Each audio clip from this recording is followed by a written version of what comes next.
Welcome back to Discussion with the Friend podcast. It's your boy Rod. I'm here with my two co-hosts, JC and JA. This is where we talk all things life from personal, professional, and societal perspectives. So let's just get right into it. First thing I need you guys to do, though, is to subscribe, hit that notification, hit that bell, like, comment. Go ahead and hit the Facebook page up over 1,000 likes. Go ahead and hit us up on Spotify, Apple Podcasts, the whole nine, Instagram. We everywhere. So show love, show support. Very special episode for y'all today. A guest episode.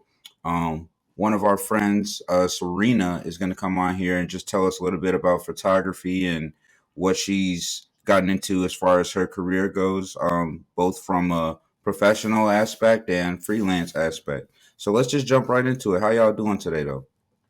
I'm straight, bro. I'm straight. I can't complain. Just got back home finally, so I'm just trying to Okay. get back into my routine. I'm good. How you doing, Jay? Homecoming Feeling like Jay. money, man. I'm at prep right now, so I'm feeling as good as I can. Yeah, If we you talk guys about know it what the that other life day. is like, yeah. Hey, I got the bang for a reason. Let's just say that. But we gonna do the dang Bang. thing, and we gonna do what it do. We got responsibilities. We gonna take care of them. How you doing, Factual. Rod? Hey, I'm doing good. I cannot complain, man. I'm feeling good. I had a bang last night. I had to get some work done low key, so I'm still feeling that. So let's jump right into it. Turning nothing to something, get in the back like the map with instructions. No, we not doing dysfunction. Talented black, no, we be on our functions. Ain't no need for introduction. You, my friend, take a seat and discuss it. All right, so yeah, we're just gonna jump right into it. We already did the introduction, so thank you for joining us.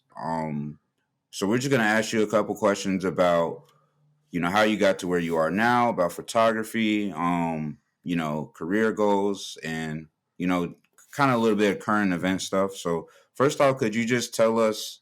I guess we'll just do the normal layout: education and who you are, and then we'll go from there. All right. Um, okay, who am I? I'm kidding. So basically, I'm a senior at the University of Illinois in Urbana-Champaign. So I basically moved out of the cornfields just to end up in more cornfields. So I'm getting my degree in kinesiology and a minor in chemistry, but I'm pre-med, so hopefully medical school is the plan. But I kind of took like an untraditional route by majoring in kinesiology, which is more focused on like the anatomy and like the bioscience of human movement. So like a lot of Mhm. people who are interested in like sports medicine or like physical therapy or athletic training go this route. But I wasn't trying to do no biology because low-key was like super hard my freshman year. So I was like, yeah, I'm gonna like switch out of this. But yeah, so I decided to just go through a different route. But yeah, so after graduation, hopefully I'll start medical school. I'm just waiting to hear back from different medical schools, but of course I have different backup plans, um, just in case I don't get in, which I hope I do. But really, what led me onto this path was, to be honest, I've been like questioning it a lot lately. Because like since the pandemic and everything, I feel like I've definitely like have kind of lost my passion for medicine.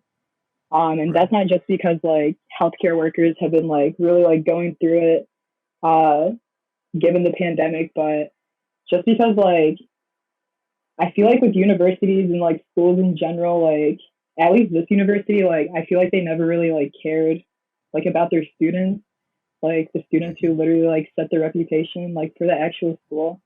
But like with the pandemic, I just feel like I like even more became just like going through the motions and just like trying to get stuff done and like just trying to get the grades I need.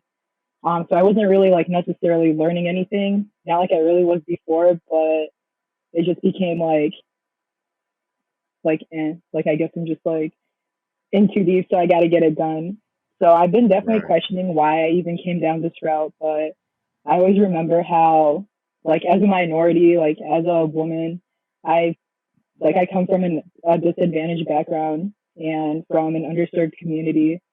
Um, and even though like you guys know Rochelle, like a lot of people like I grew up with, like grew up around were like pretty like middle class, like pretty privileged, but I grew up in like low Yeah. working class and like that's completely like overlooked. like in a community like that. But just like I said, coming from an underserved population, I feel like that lack of attention that like my family had and like the whole community, underserved community in Rochelle had, is definitely like a reason why I kind of chose to go down the route of medicine, because it just ties into a lot to like public health too, and just like putting it out there that like literally the only reason, I mean, honestly, like all stems back to like just because like our skin color and like our backgrounds, like literally just because we're not white, and that's why we're like stuck in this like disadvantaged uh like black hole literally. So it Gotcha. always like ties back to into like my interest in like political science, even though it's not something like I pursued like here at U of I. But yeah, I guess just like I just want to like give back to the community like I was raised in, I grew up in, and just try to like be like impactful in that sense. But even though like I said, I feel like it's not really like my calling, I still feel like it's I have a my question on duty. that, by the way. Yeah, So, yeah. Yeah, it's a lot to unpack right there. do you think that you're almost forced into, not necessarily forced, but I guess that kind of is the right word, that you're forced into having to do something that makes a lot of money, something that does provide, because you don't really have the ability to do something artistic, because so much of that is betting on yourself. And like you said, from the type of people we come You from, don't have the yeah, resources. we don't Yeah. have the necessary Mhm. resources that other people have. So understand, you're saying it's not your calling. Do you think it's not your calling because you don't have a choice? Is my question. Yeah, so that brings me back to my next point. I feel like I've convinced myself my whole life like this is something I want to do, but like subconsciously I feel like I'm just really doing it because like as a minority and like as a first generation college student, I feel like I really have to like fulfill like my family's like expectations, or like even just the expectation in general of being a first gen college student. So in that Absolutely. sense, I do feel like I don't want to feel like I'm forced into doing this, because obviously like I have a bunch of like different interests such as like photography and like designing and all that kind of stuff. But is that enough? You know what I mean? And obviously like I would never go into like a profession like law school or like medicine or even like engineering just for the money, because personally like me, like I've always had the comfort and like the confidence that like whatever I end up doing, like I know I'll be good at it, like I know I'll actually like do like what I enjoy. So it's never been about the money. But in the aspect of like how you're saying like just like family and like expectations, like of course like our generation, like I'm sure like similar to you guys are probably just like expected to like be big time and kind of like compensate for like the struggle that our families went through like before like our ancestors, you know what I mean? I don't know if that answers your question, but I think that Yeah, does. yeah. Yeah, that was a good answer. thank I wanted to jump in on that because you talked about school, and obviously you say you go to U of I, so that's a PWI, Man, skip big you time. up. big school. But I just wanted to ask, so like, is another reason maybe why you're not feeling the medical field, because you said you don't really feel supported? Is it because of the school? Because maybe like if you're in a different kind of school or demographic, maybe it would be more support for people that look like you in that respective field. So do you think it has something to do with the school, like you said, like you want to dive into that? Honestly, I feel like school No, can keep it above. provide. Okay, yeah, of course But I'm don't not you gonna don't keep you it a don't, you don't buck. gotta you don't gotta talk crazy. But yeah, keep it Yeah, above. bro, I'm about to keep it a buck 50 with you, not just a buck. Nah, but I feel like to a certain extent, there's like that balance between your own like your own like capability, not even capabilities, but just like your will to do it, like your passion to do it, like the drive to actually Yeah. like like pursue like whatever you want to pursue. And I had this discussion with my brother the other day too, because he was like, oh, anyone can like become a doctor if they want to. I was like, nah, because Mm. not everyone comes from a privileged background. Like there are so many people, especially people of color, who grow up in these communities where they don't even have access to like clean water or like healthy food. So what makes you think that they have the access to like good schools that are going to provide the resources to help them like excel and like go to college. You know what I mean? Especially like in these same communities, like they're like the breadwinners of the family. Like they have to provide for their families. So what makes you think that they have like even the opportunity to actually like go out and like become a doctor if they want to when there's like so much on the line for them? And at some point I kind of felt like that too, but like I'm like super privileged to like come to U of I and like have the opportunity to like have access to like a good high school, not good high school, but a decent high school, and actually be able to like pursue a degree and a career. Um, but I feel like at this university in particular, and I can probably speak on a lot of universities too, because like a majority of universities in this country are PWI, but I feel like I don't know. It's like a double-edged sword because like you're here to do something. You're here to like do what you want, I guess. But to an extent, I feel like the most hindering factor is definitely like my background, like my race, like being Muslim, being Arab, like not even like literally having to identify as white and like even being white passing, but not getting like that white privilege. You know what I mean? So like obviously like I experienced like a lot of racism on campus, like literally like by white people, like by Zionists who are like anti-Palestinian. I was gonna And say, can you give like some examples? You don't gotta like say nothing crazy, but I mean, this is I've never heard of this. No name drops. Huh? yeah, well, I feel like it's just like so like under the rug. Like the university will do anything to like sweep stuff under the rug just to like maintain their reputation. And it's just like you literally don't care about the students here unless they're like white. And like basically like okay, for example, this past weekend, like there are a bunch of like Zionists on campus. And if you don't know what Zionism is, it's basically like if you're Israeli, you're like a literal Zionist. But a lot of people conflate like Judaism with Zionism, which is like completely different because like they're like here on campus, like there's like this few like people like conflate like anti-Semitism and like anti-Zionism like so much. But like anti-Semitism obviously means like hatred against Jewish people, but anti-Zionism is like being against like Zionists. So like being against the people who are kind of like colonizing Palestine and who are like murdering and displacing Palestinians to like call that country like their own. So given that, there are these Zionists on campus, and really the only thing that they try to use against us is that they try to call us like anti-Semitic and all that kind of stuff. But like they themselves conflate anti-Semitism and anti-Zionism because they literally have like no like defense. Like they literally have like they should have nothing against us. Like they're the ones murdering our people. They're the ones like occupying our land, and that all comes back to like white supremacy and like imperialism. Because we see the same stuff in like America, like when Americans like came and like colonized the land and like displaced like Native Americans and put them on reservations. But anyway, back to my point. I'll go into like further detail about that because I feel like that's also like the whole like Palestine and everything about it is also kind of something that doesn't really get spoken on a lot because people kind of brush it off. You had a question about that, JC? Yeah. So I do actually have a question about that. It's basically about the Ukrainian war and what's going on now and how, I knew she's about to get in her bag now. I'm about to get my bag for real. The Ukrainian war and how there's so much support for that, but there's not any support for all the things that are happening in the Middle East and things like that. How do you feel about that? Because I've never seen we're in support with anything Middle East, but when it comes to Ukraine, all of a sudden we have to give all our money. We need to donate. It's everywhere with Uber, global outcry, Lyft. Literally, it's everywhere inside of like hotels, airports.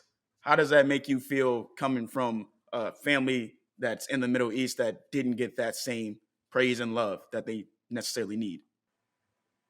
It's literally like so frustrating to experience so much hatred and so much like all of that kind of stuff, like growing up, like your entire life, your ancestors experienced it, people like you experienced it. And like all of a sudden, like this has been like boiling my blood. Like I've just been like so bitter about it. And like, obviously, like I do not support like the killing of like innocent people in Ukraine or Russia or anything like that.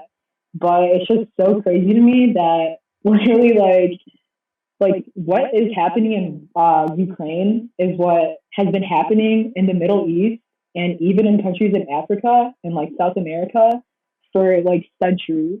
And like it literally just gets ignored. It gets brushed off, like no media coverage whatsoever. But all of a sudden, when it's happening to a predominantly white country, a European country, it's a global outcry. Like everyone wants to support them, and it's like at such of like a smaller scale too of what's even happening in Palestine. Like let alone Palestine, like in the Middle East and all those other countries in general. So it definitely boils my blood that literally like everything just stems back to white supremacy, and everything literally just like has to do with like skin color and religion and background. But so I personally haven't like even been like really caring to show my support for like Ukraine, especially because the US literally instigated everything that's like happening anyway. Like the US is like such an evil country, I'm not gonna lie. But they literally like they like also are like part of the reason why like Russia and Ukraine are like butting heads. But also like yeah, I guess it's just really frustrating to be in that like predicament where you're kind of like as a person who like is an activist and advocates for like social justice and like equal rights and human rights and all that kind of stuff, people are probably like assuming that, oh, I'm gonna go out and like show my support for Ukraine. Like so many people are showing their support for Ukraine, but I've never seen them post anything about Palestine. And the crazier part is that like all of a sudden like people like the UN wants to declare that like Russia is committing war crimes and like human right violations in Ukraine. I was like, so what? Like, is it not human rights like violations in the Middle East because like we're not white? But then again, like, why do we identify as white then if you guys are gonna like literally like not treat us or give us the attention like we are white? So but there's two things that I want to just rebuttal to you, and I want to see if it resonates with you. One, I agree with you as far as like the issue with support and support being equal all over the board. I think that support has become like almost like a marketing war, and people have come into like this party to say, I need to drop this in my bio because I've been told so. With popularity, and things get overlooked that are very, very serious, and that's a real issue. But from me coming from somebody that went through school, I did not use my degree. I don't use it to this day. And I felt that with a lot of minorities, for us, values resonates more with our passions versus like people that don't have to think about their values as much because of their upbringing, not having to lack the essential fundamental parts of what makes a family, right? So I think a lot of times, like as a minority, we have to think about like, okay, I want to get the job to make money, but in reality, if I can just have like some stable situations within my home, like paying bills isn't an issue. We can have more family time. Mom doesn't have to work overtime. She can be at home with the family. Dad doesn't have to be missing 60 hours a week. I think that we're far more satisfied actually doing what our passions are if we can build that stabilization within the family. I think a lot of times when we seek those high-paying jobs, that's what we're trying to do for the next generation. So with that being said, I agree for sure. Do you envision yourself taking the alternative route to say, you know what, these are my passions, and even though it is a huge risk, I'm going to go ahead and take the risk and see if I can build stabilization with my family, with my passion and my talents, rather than my degree, even if you do finish your degree? Is that something that you had come to thought? Great question. Yeah, that is a really great question. I feel like what you were expressing is definitely like if you like how like we value like family more than like maybe like other people do or like maybe white people do, but that's because they've always had most people, white people at least from my experience, have always had the privilege of being in like a stable household, like having a stable family.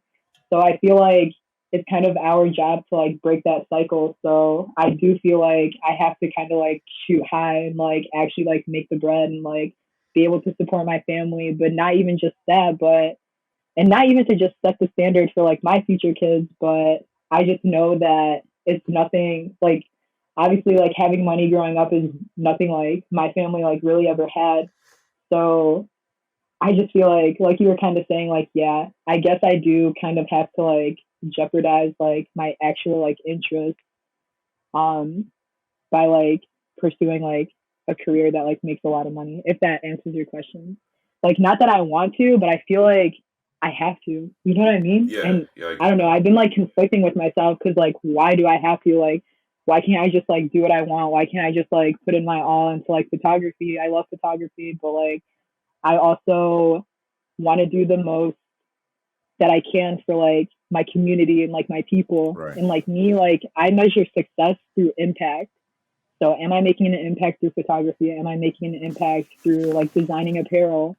Or will I be making an impact by entering this corrupt system and actually trying to be a part of the change, or like even dismantling like Western society and like Western medicine, because it's just like so like evil literally.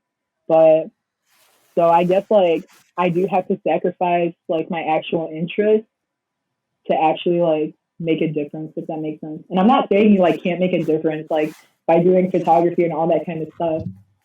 But for me, I just feel like I have to actually like be in the system and like doing something about it. You know what I mean? Like doing my part, because I know that like other people who like currently are in the system aren't doing their part, or aren't like giving the attention to like the population I'm trying to target, if that makes sense. That makes sense. But I don't necessarily think you have to sacrifice like your interest, but you unfairly have to balance what you need to do in your interest. Because I think that's what we all do. Like Rodney, the job he has is, it's not what he wants to do. Like if it was just interest based, it wouldn't be that. Like me, luckily, it is what I want to do, but there's a lot more that I like as well.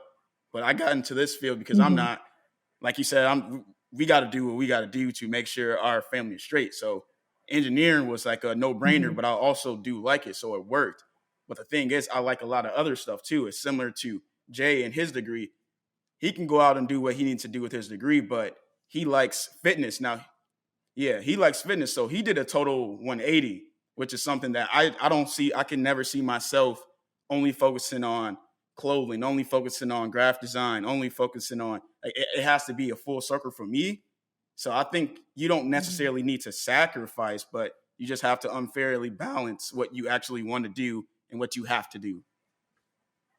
Well, I was gonna say, I think what Jay is kind of saying too is like you kind of gotta have to take risks, because basically when you're, we're kind of talking about entrepreneurship when you're, talking about chasing dreams and goals that you have. If we're talking about clothing, if we're talking about fitness, we're talking about it in a business aspect. So he's kind of saying, even if you do get your degree, are you going to be willing to take that risk to jump out there and start, maybe a photography company or a, clothing line company? You already have it, but you know what I'm saying? Like, make that your full-time gig. Because a lot of us, like Jay is saying, we have a full-time gig.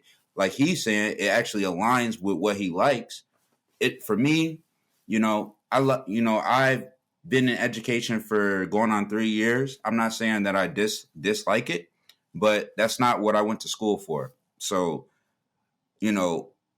when are we going to take the risk to chase your dream and put that ahead of whatever it is we think we need to survive or maintain? Because really, because you're talking about coming from these disadvantaged backgrounds and whatnot, when the emphasis is on, I need to maintain, I need to support my family, I got to make sure we doing this, and this, or whatever. So I'm going to work whatever job it is to get, a substantial amount of money, and then I'm going to do my own thing on the side. But if you're focused on doing that for so long, you're only pushing your dreams and your aspirations to the back burner. So, maybe that's just something to think about because you're still in school. And I was going to ask, you said med school. What did you want to pursue? Because I actually worked for a nursing school, so I don't know if it was like nursing or something like that. Or he better put me on too. Okay, wait. I want to go back to the risk part real quick, because I feel like I have to kind of like take the L on taking those risks, so that like in the future, like my kids can take those risks because they know that they'll be set. You know what I mean? Set that foundation, yeah. Exactly. So that's why I've always felt like I literally have to go big or go home. And not to say like I literally like hate medicine, like I don't want to do it. but like, what will I do the best in? You know what I mean? Like, what, essentially, like, we're kind of forced to think about the future, like, so much. We can't just think about ourselves.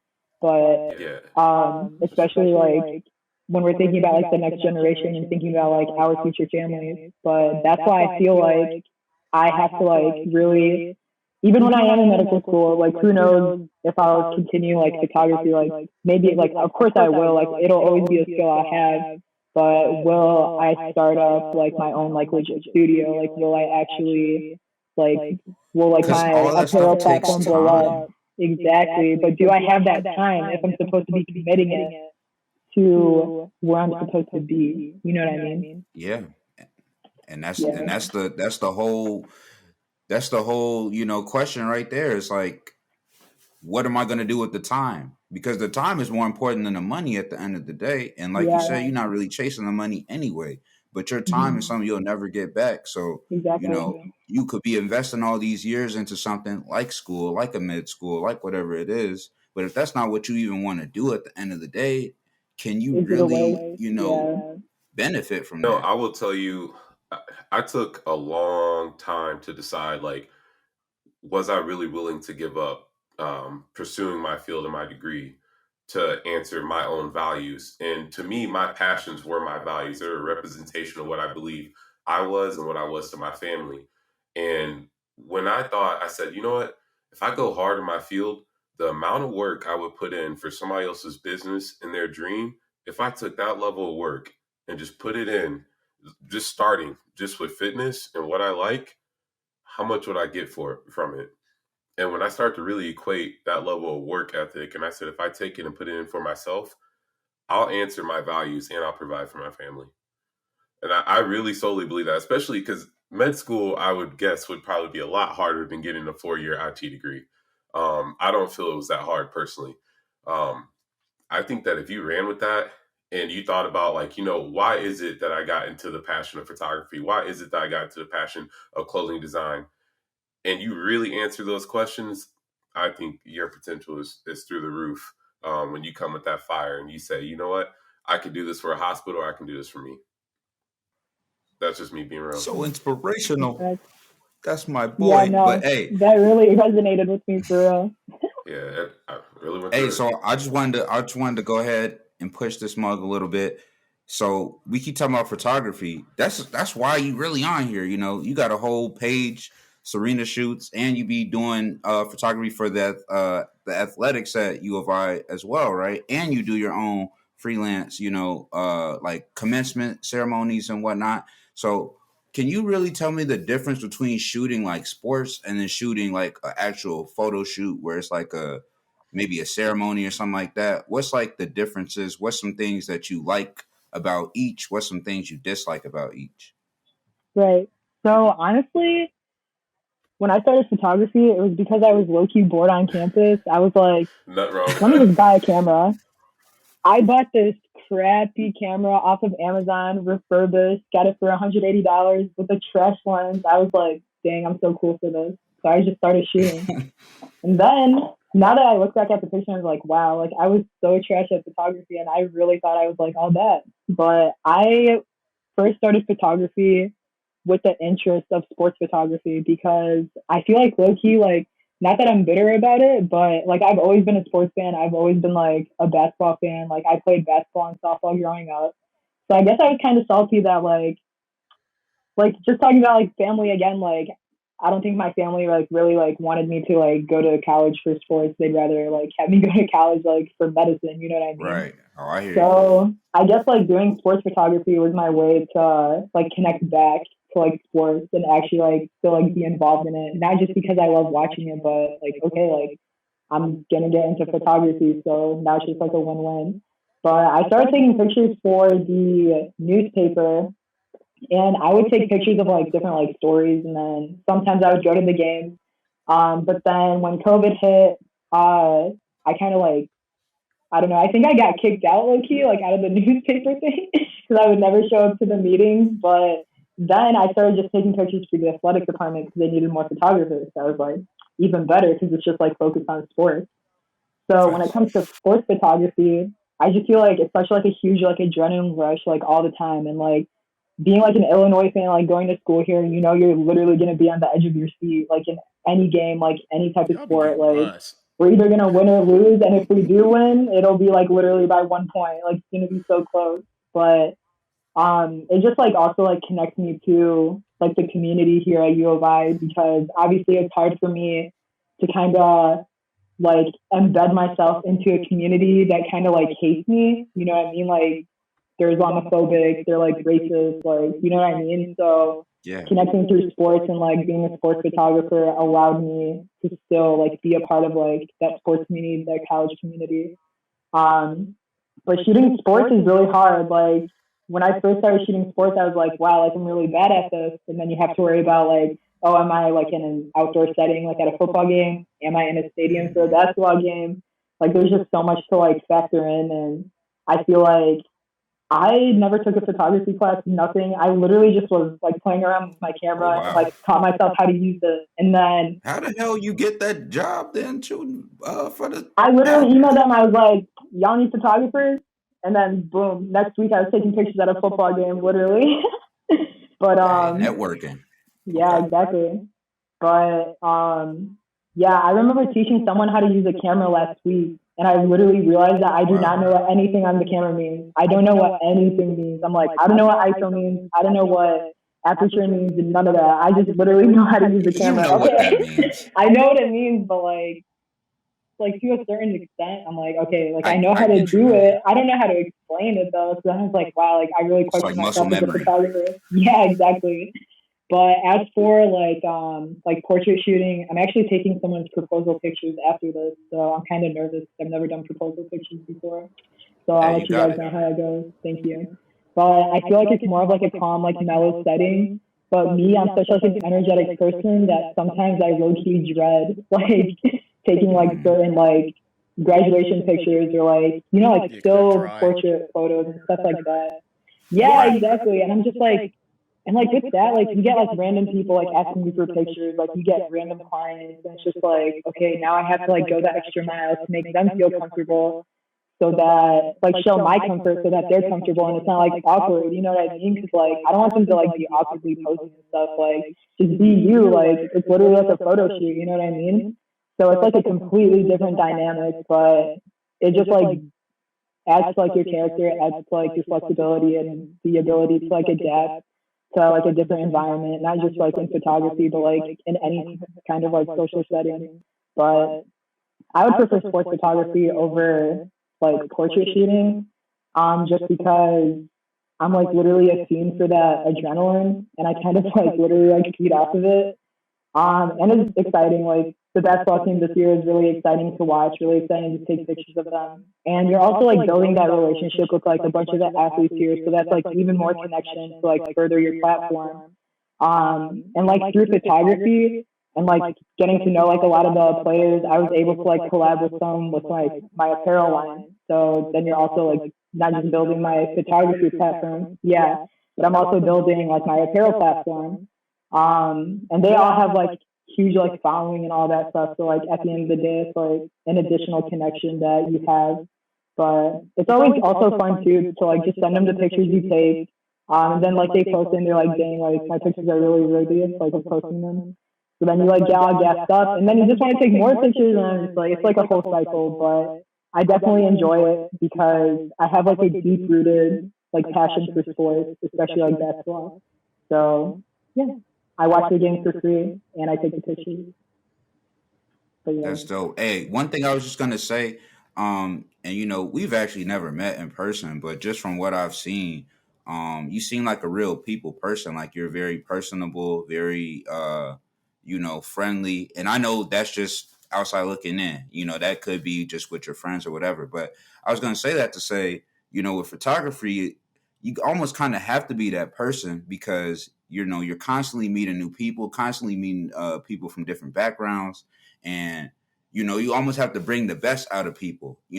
With sports, I would say that's probably maybe why you like it too, because it's a little bit easier. There's a lot more content almost because there's so much going on, and you don't have to pose this way or do this, tilt your head like this. It's just already moving, and you are the one that's really getting what you need up out of it. So I feel like you know, that's a quality that I could at least see, you know, outside looking in that you have. And I think that most photographers usually have, at least the good ones, because, you know, you need that when you're connecting with people and you're trying to get like quality things, you know, quality shots and whatnot from people.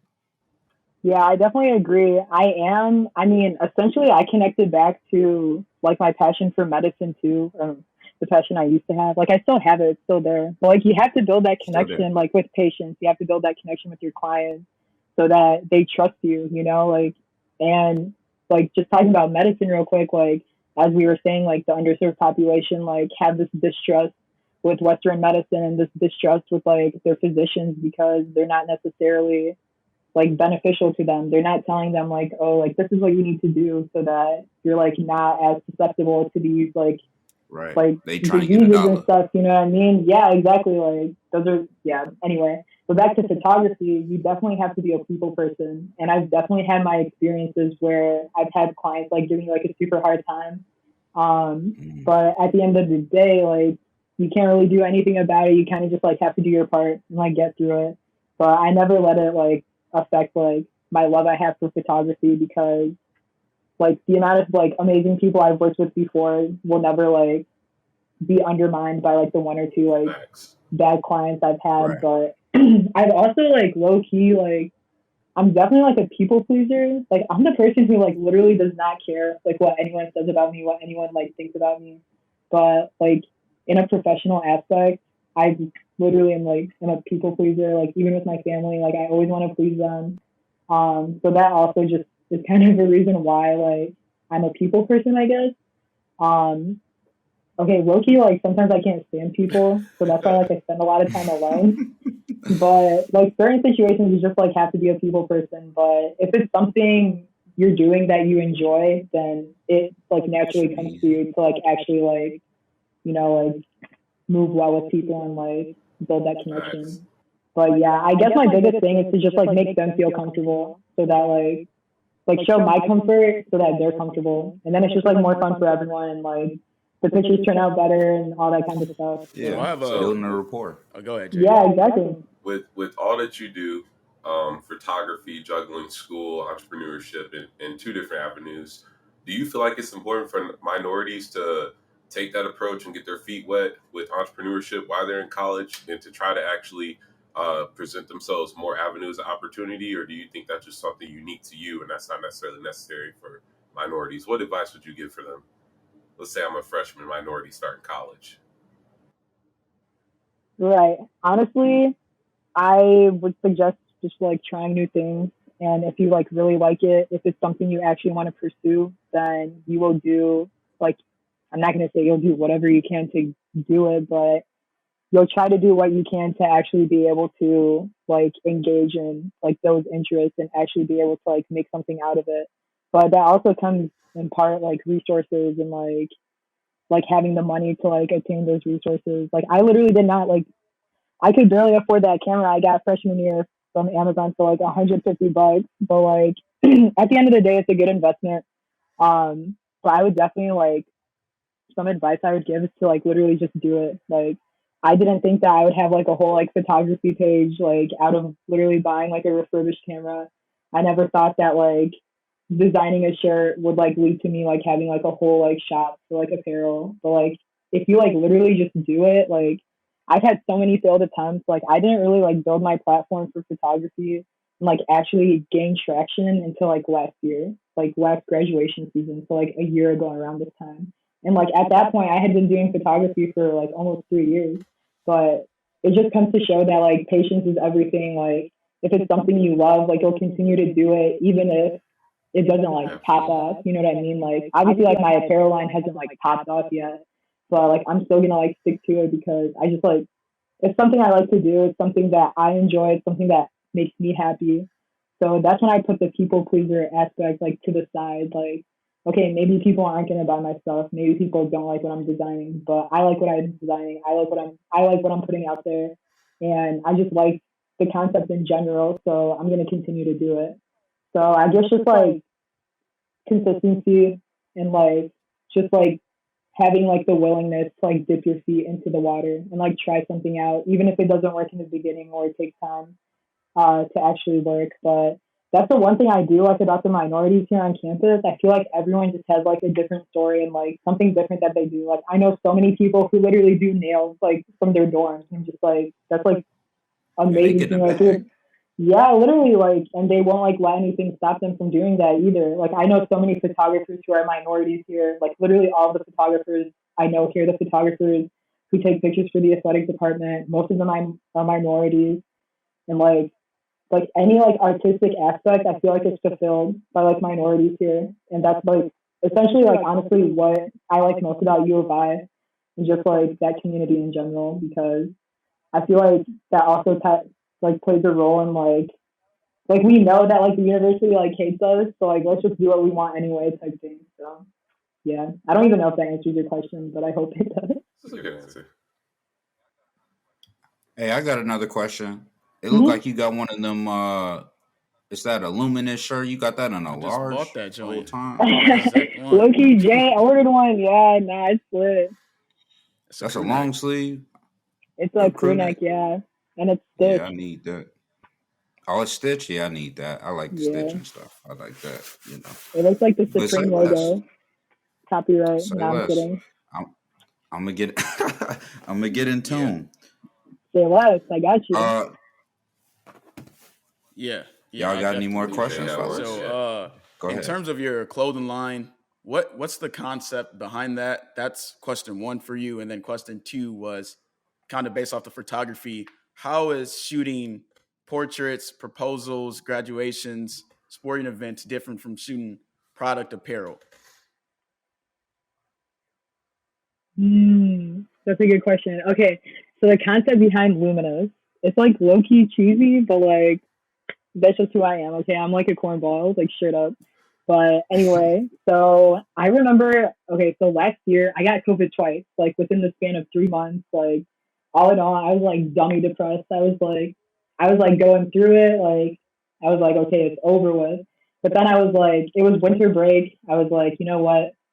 I'm just gonna start an apparel line, because like I've been wanting to. Like my secret passions are low key. Like I've always wanted to be like a designer, like a fashion designer, and I've also always wanted to be a choreographer.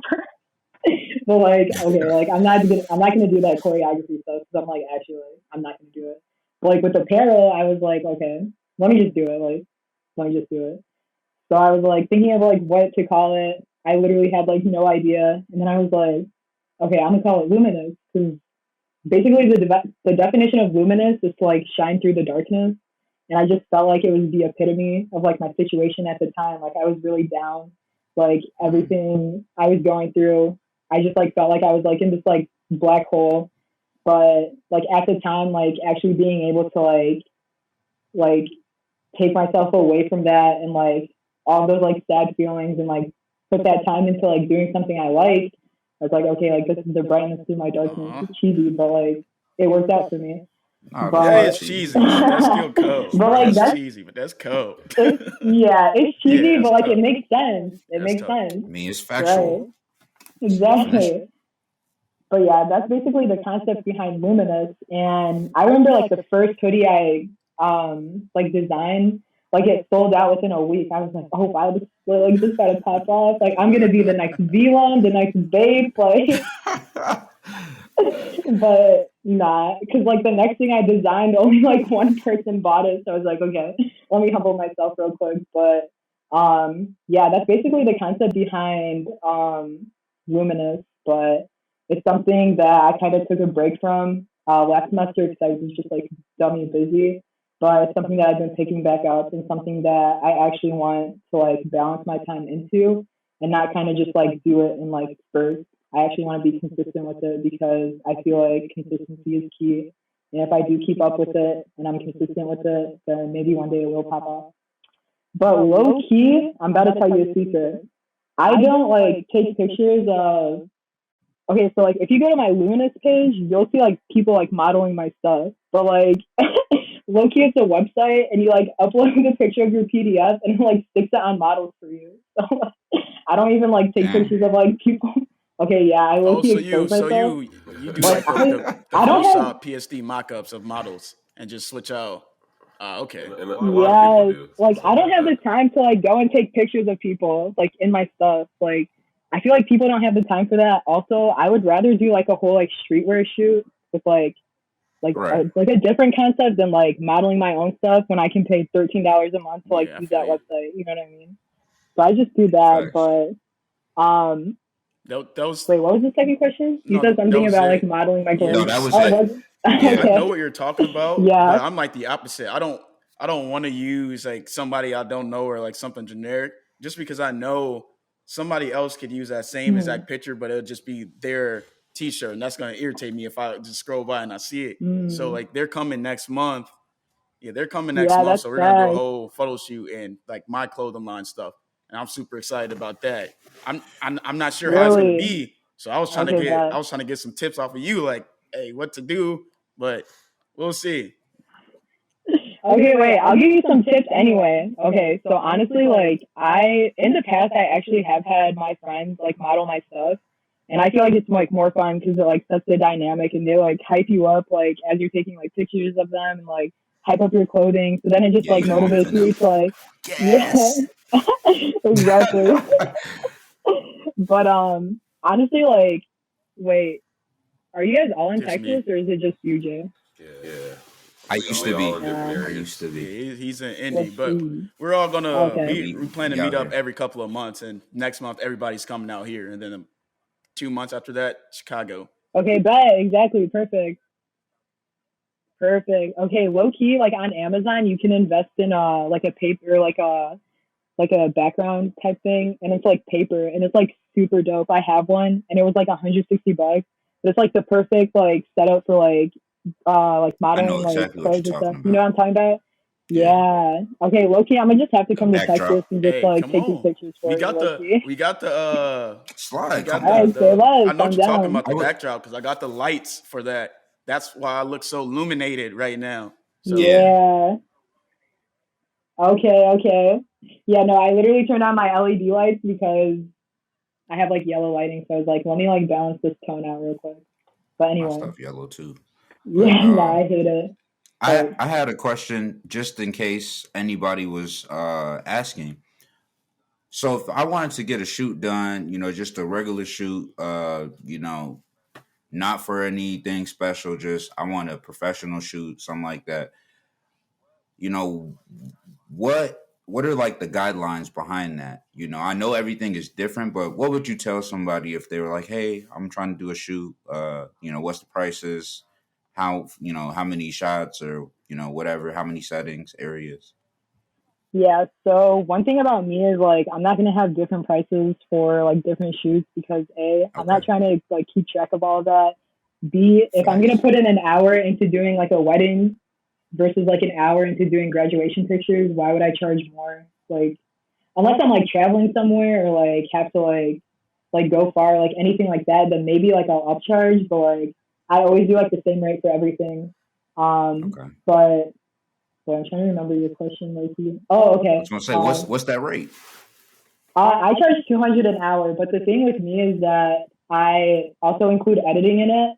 But I know so many people who like I hit someone up for graduation pictures because I was like, okay, wait, I can't take my own graduation pictures, so I like hit up this photographer. And he was like, oh yeah, like $60 for 20 pictures. I was like, bro, just charge me $60 an hour and give me however many pictures you take. Like, I don't do that. I don't gatekeep the pictures I take. I literally send them like all the pictures I take. Like, you can do an hour. Yeah, like you can do an hour with me, and I'll have like 120 pictures for you, like literally.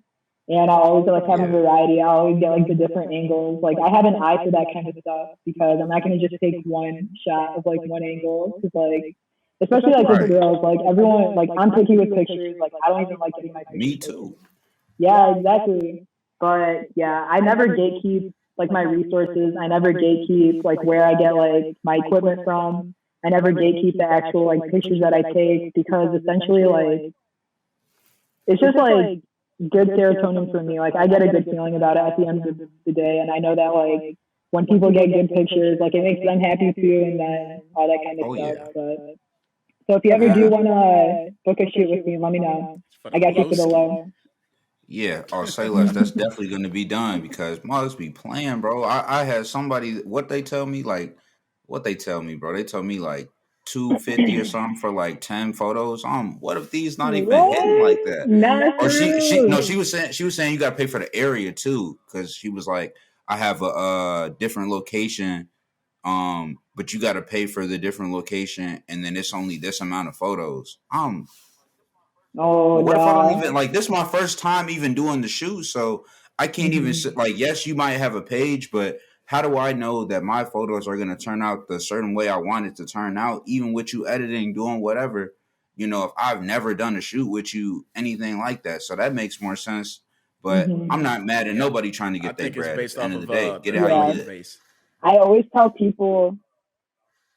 Yeah, I always tell people not to sell yourself short. Like, definitely, like, pay for like what people are getting. But like me, like I always have to factor in like, okay, like I'm on a college campus, like not everyone got bread like that.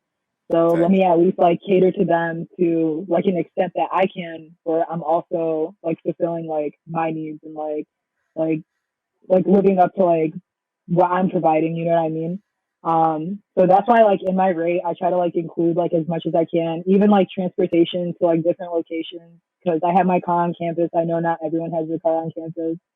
So it's just like little things that even like build the connection. So I hate people who like charge like separate for like editing and like charge separate for this and that, and it's just like comes out to be like $500 for like what like 20 pictures, and I'm like gonna end up not even liking them. So, but I've never gotten professional pictures done before, so I have like no idea like how other people are. Like I'm still like trying to like find a photographer to take my pictures, and at this point I'm just gonna do self timers. So, but yeah, How that's the many truth. shoots you think you've done by now? Wow. Low-key a lot. Like I literally have 16 booked for April. 16 Shit. shoots booked for April. Yeah, I have one today. I have two tomorrow, and I have like four or five like every weekend up until graduation. But it's exciting. I know it's gonna be like a lot of work. I know it's gonna be like a lot of pictures to have to deal with and like get them to people in like a timely manner so that they can actually have them to like post when graduation does come around. But I also like I said, I get serotonin. Like when I see a good picture, I'm like, oh, like this is fire. Like they're gonna love this. But I also don't go too crazy with the editing because I try to provide like more natural shots so that they can go crazy however they want. Right. But yeah, I would say I probably have had paid shots probably like under 20 because like in the beginning I would never like charge anyone for pictures. Like I low-key don't even like charge my friends for like pictures because like you've been here since day one, you've always supported me. Like I'm not You're gonna you're charge you different from for that. I'm not gonna like lie. You're graduation different. pictures type Yeah, you thing. got to be You careful you about can you that. can be my cousin. I You ain't know finna pay because me. low key. You ain't always got to pay me, but you definitely got to be careful about Okay, that yeah, because I people will see. take advantage of you. I know because exactly, and that's what happened to me last year with graduation pictures, low key. So that's why this year, like, I have a couple of friends who are like solid, like, nah, like, I'm not gonna let you pay. But they're also the same friends with like tips. You know what I mean? Like, they still like give me a payment, even though I keep telling them I wouldn't accept it. So I obviously don't like expect it, but like they're like good enough of friends to like actually like compensate me for like my work, even though Right. I tell them like, nah, like you don't have to pay. Well, So I feel you like really have to be starting picky out. and choosy. Yeah, Starting out, I you feel kind like of have to like build that clientele and like all that yeah, kind of stuff. right. But So starting out, like, yeah, you might do it for free because you still starting out trying to kind of get your own hmm experience in it. So, and it's like you got it for your portfolio at the end of the day. Like, even if they pay you or not, I'm not saying that's worth more, but you still, if you really took some cold picks, I got this. I'm gonna throw the little watermark, whatever it is, on this mug. This mine. Y'all that's over with. crazy. Oh, At you're low key, I tripping. don't even use a watermarker. Like I don't. What? You're Isn't you that you crazy? I you kind of missing Need wanted out to it. ask on. you You that. need it. It depends. It depends who it is, honestly. Like if I actually was I like this got you. big time like photographer, like had my own studio, like all that kind of stuff. Yeah, I'm gonna put a watermarker on that because I'm not about to have But like you no gotta think that copyright today, all because you around could take a me. photo But that you never know could be okay, great. Like, In yeah. like 10 years. Like so I was gonna say, do I you want just to do got that? into photography, right? But like when I get into something, I dive into it like hard. So I just been like every day just studying more and more about it. And I did a bike shoot, and I took a photo that got extremely good feedback. So such good feedback, the company that actually made my bike that I ride contacted me for the photo. And I would have never thought, like, I was like, that's wild. awesome. Like, I'm not really, I wouldn't consider myself a photographer because I'm so new to it. But I was like, well, I think I do have a good eye for it. When I sent them that boy, it came with a watermark. We can do business. Like, yeah. Like, so I think that, like, for sure. with you actually doing it, it's essential. That, and I don't know if you're already doing this, but like raw files and then whatever edit you want. Like, but I always try to get both. Like, yeah, for sure. That's what we do with like the athletic department too. I can't put watermarks on that because technically it's like the athletic department's property. Yeah, but I literally like value like raw like photos and then like the edited ones like so much because sometimes people like just don't know how to edit. So I'm just like, bro, just like for surely. Just literally just send it to me straight from the camera. Like I'll take care of it. You definitely got to get some watermarks, bro. You got to act like who you want to become. So if you do want to be this big time person, you got to throw that on there. I made one too. Because, like Jay said, you could have one picture out of the 20,000 you took that just pop off, and you don't have nothing that leads back to you. So you're missing all these other opportunities to grow. So if you learn anything in this podcast with us, it's go ahead and get you a watermark. But I got one last question, and then y'all can take the floor. I know back in the day, like probably like 2 years ago when I was living in Indy, me and you used to talk from time to time, and we used to talk about shoes and stuff. Do you still sell shoes and like get the custom shoes? If so, what is your favorite sneaker? I've always been curious. Okay, so low key, I used to resell like a lot, and like kind of like what Jay was saying, like when you like start something, you like dive into it like deep, like that's like really what I did. And then I kind of stopped because like as a girl, like reselling, like it's just so annoying. Like guys are always just like so weird about stuff, and like people think that they can take advantage. And I'm like, bro, like I know my shoes. Like you can tell me like name any shoe, and I could literally tell you right off the top of my head like how much it's worth or like where I could get it from, type thing. But walking stock X. Not literally, even though they be taxing, but not literally. I mean, I have like a good pair or like a good collection of like shoes to resell. I'm like looking at it right now. But that's because I plan on having a pop-up shop sometime in April. So I'm just trying to like stack up my shoes for that too. But my favorite shoe, bro, y'all better make me show you my collection. Okay. Come on then. For real? Show us some. Your favorite? Yeah, if it's your favorite, yeah, I gotta see. Because you probably got some OC. Low-key, I'm mad at myself for selling my Off-White 4s because I literally regret it. Okay, wait. That's what I thought. I thought it was gonna be I seen all the boxes. Some Off-White 3s. Okay. Virgil. Can't never go wrong. These are clean. Yeah, Off-White Dunks. Them bitches. Okay, wait. What else do I have? I know. Okay, those are tough. I actually wanted those. Hey, these are fire. These are Off-White Air Maxes. Yeah. She got all the Off-White. Okay, but you guys are gonna like these ones, like straight up. Bro, these are the Off-White Converse. Hey, those some JAs. Those some JAs. Okay, but my favorite pair of ones, I don't know. I have these ones and they're pretty fire. Those are tough. Okay, I like those, Those are tough. Yeah. But yeah, I don't even wear like half of the shoes I have, but like fuck it. I didn't mean to went crazy too. So it's all love. It's all love. Okay, wait. I have a question for you guys before we end this. Okay. So, did this start out with all three of you? Were you guys just like, let's do a podcast and talk about like sports, for example, and it kind of just like branched off into like talking about like other stuff and like current events and like bringing in guests, or did you guys just say like, okay, let's make a podcast and like invite people and like talk about this? I'm gonna give this to either you, Rod, or Jay, because you guys would talk about the origins, because it did not start with me on the podcast. So I would feel appropriate for one of you to answer this question. Interesting. I'll go ahead. I'll try not to be long winded. Basically, for me, I had I had already started a podcast when I was in college with my boy Jimmy. We had started. It was called the Essentials Podcast. Now I did that for our honors capstone project. I had no idea that it would ever like go anywhere. I put a couple eps up on like YouTube or whatever, and that was that. Fast forward a couple years later, you know, JC reached out and we were basically talking and we were thinking like, dang, we should start a podcast. You know, we basically like fleshed out the whole like idea, the vision, what we were trying to do with it. We're basically trying to learn, have guests on there. That was like the big focal point was the guests. And then so we came up with the name, Discussion with the Friend podcast. He made the logo, he made, you know, the page and everything, and we just got started. Initially, it started on Facebook, and you know, as we kept going, we thought about like quality things and whatnot. So, you know, that's why I say like we had did a recap video of season 1, and we were basically like going over all our old videos, and you know, I'm cooking myself the whole time because I'm like, man, our quality was so trash. My mic was so trash. My camera was so trash.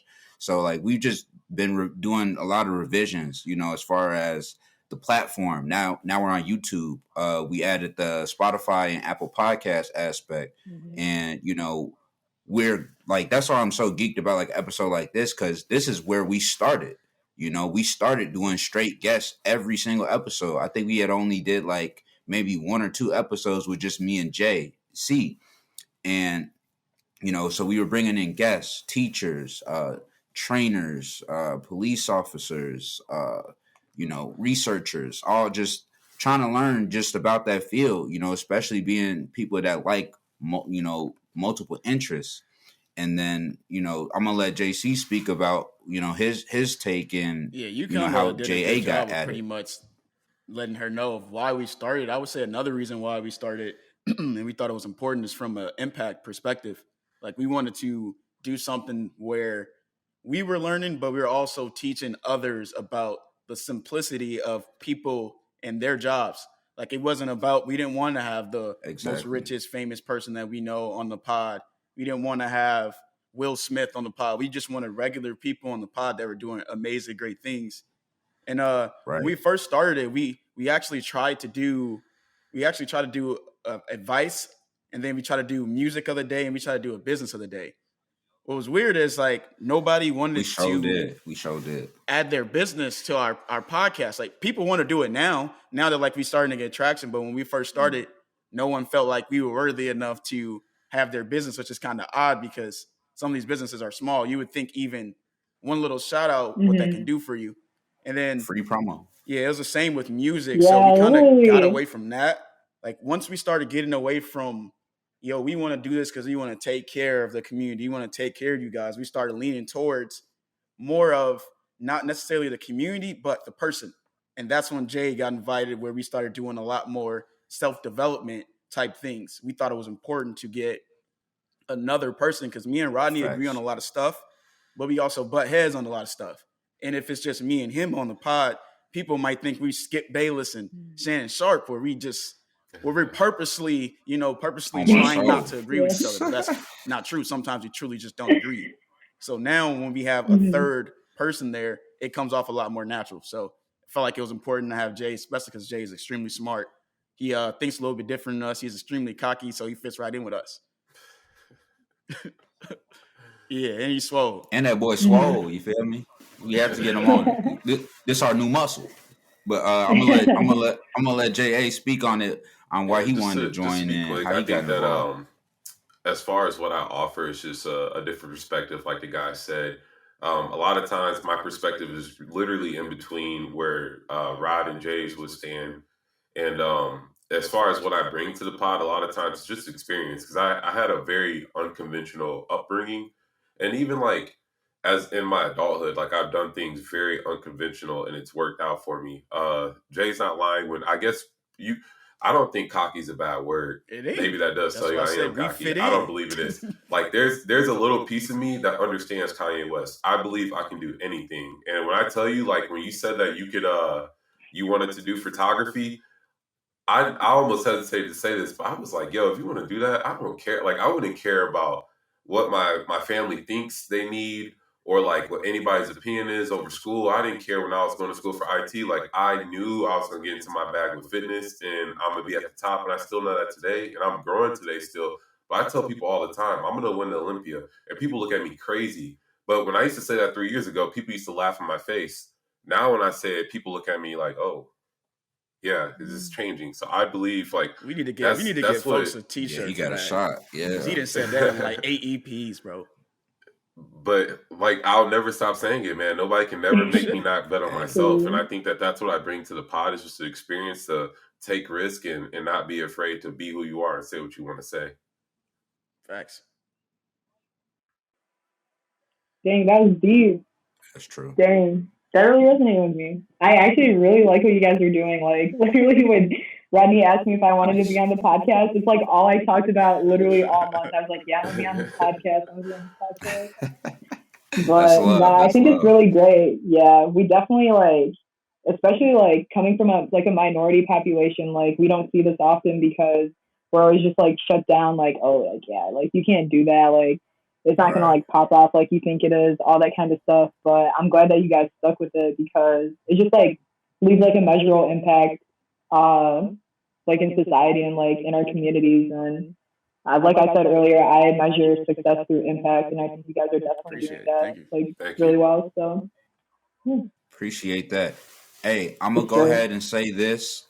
Before we close it out, we like to do advice, but before I even say the advice, the reason why I reached out obviously was because of the photography aspect, but also just because, you know, you've been so vocal about, you know, human rights and, you know, talking about what's happening with the Middle East and Palestine and all, and that's stuff that I truly knew nothing about.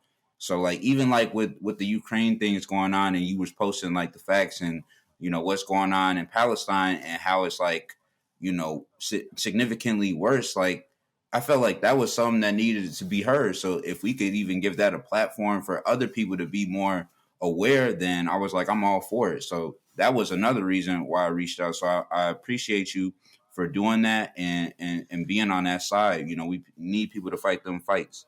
But so we do everything at the end of the episode. We do advice of the day. I'm gonna go ahead and let JA start, and then it don't have to be nothing about like photography or med school. It could be anything short. Just something you want people to hear. So my advice for today, you guys probably laugh and probably guess I would say something like this, but it's don't be afraid of greatness. And I say that because I always think like my personal experience and the people I study. I love studying great people. I just got done studying James Brown. Every week I study somebody different. And every time I find the similarity, when great people start something, nobody understands them. They're crazy to everybody. They're a lunatic. They're dreaming too hard. And they're just doing this oddball thing and they need to get their head out of their butt, right? But it's just, I find that funny that all great people have that similarity. Or a lot of great people have that similarity in common. And I feel that in my life. And I'm like, you know what? That's a clear sign that I'm doing something right.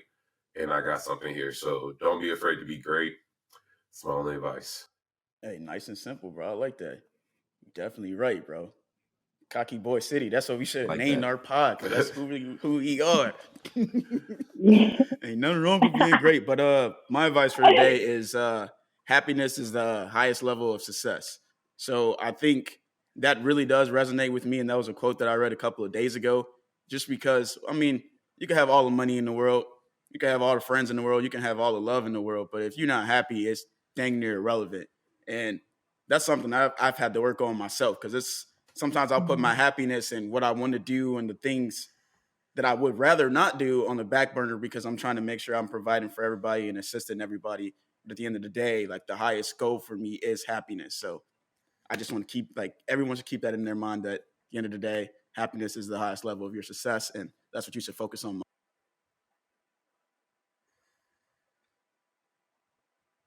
I love that. Y'all popping off for real.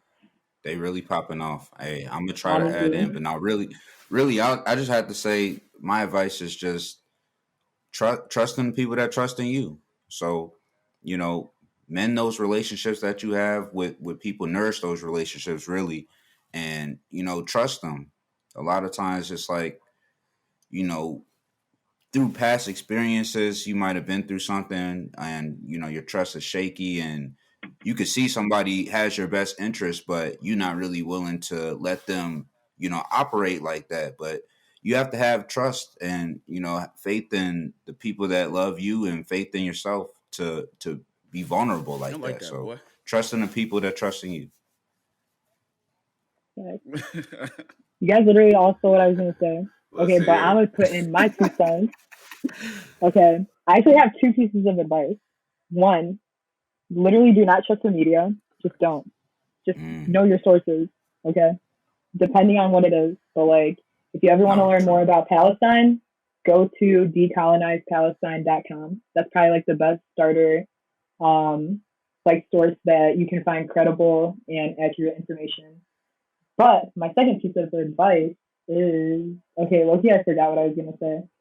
But what I wanted to say was to trust the process. And then I also wanted to say like do what makes you great, but like also what makes you happy. So I definitely would agree with you guys. But honestly at the end of the day, Yeah. just do you. Feel me? Like it's your Facts. life. Like I guess like honestly my biggest advice is like knowledge is power. Like educate yourself. Like that's something like no one can take away from you. Like whether it's about current like events or even if it's you. You about sound like like my looking up That's mom. the at Look at biggest me. cameras. tool. That's facts though. No, No, that's it. That's the one. That's the one. Yeah. honestly, like it's literally something that no one can take away from you, and it's something that people are most threatened by. So it's like really good to have, Yes. especially when it comes to politics, when it comes to like life in general, and just navigating your way Absolutely. through Learning it. is As a cool, But man. Learning is you as guys cool. all know what you're minorities, doing, knowledge so you guys all is a got that protection knowledge. measure. Honestly. Exactly, exactly. It's literally like a life or I death like it. matter, like All to an right, y'all. extent. Hey, good EP.